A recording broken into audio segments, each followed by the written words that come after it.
like many of us have done, walking long distances to school, studying under trees because most of the time, even the classrooms in which we're attending, the wind will blow and remove the roof.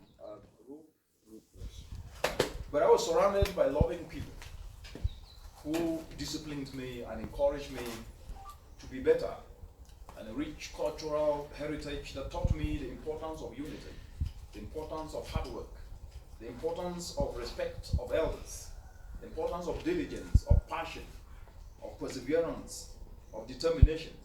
And this is where I started.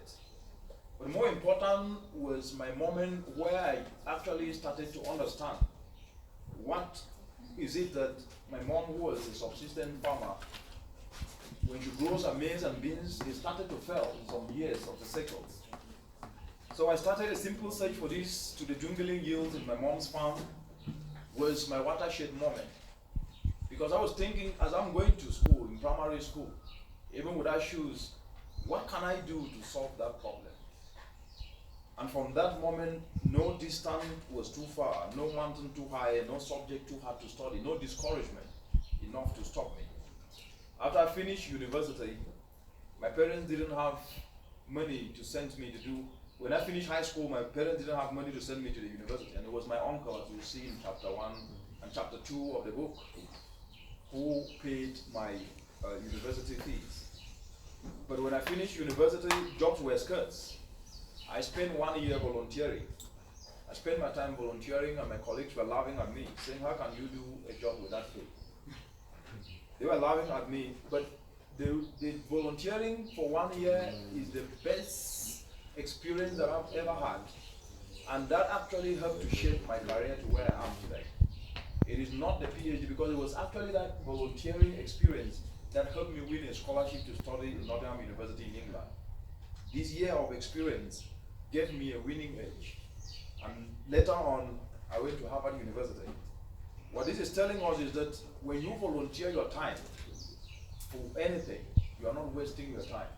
You are actually creating wealth for yourself, because every experience is important. Because we know that even in extreme drought, the lion does not succumb to eat grass, because that's against his nature.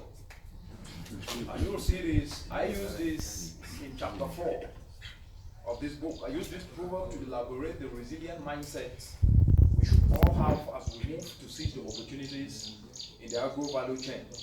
The logic being very simple, that even when we have our purposes, we have our skills and certificates and experiences, it will not be easy. We'll face challenges. It will be difficult sometimes. But as we face challenges will shape us. We must take on the mindset of the lion, never succumbing to any challenge. Because a lion doesn't eat grass. It is not pride, it is just against its nature. And that is what chapter 4 of this book talks about. And as you do this, you know that you will face challenges, you will face letdowns. At times you will struggle with self-doubt. You will make mistakes. Even with all this, always remember that it is perfectly right to do so. And ask for guidance, and always appreciate those who help you. And that is now in chapter 9. And never take anything for granted or feel a sense of entitlement to anything. Because sometimes we Africans love to feel a sense of entitlement. Never ever feel a sense of entitlement. Appreciate anyone. If your mother helps you, thank her. If your dad helps you, thank him. Because if it doesn't do it, nothing will change. Nothing will change. Nothing will happen. Because we know that milk and honey have different colors, but they share the same house peacefully.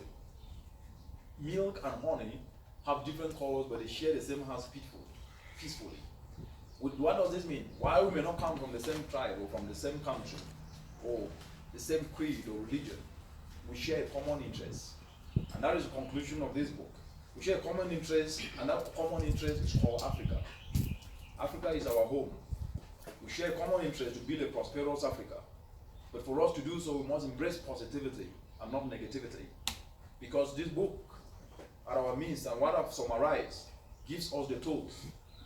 So it gives us the tools to march forward to address challenges. Thank you.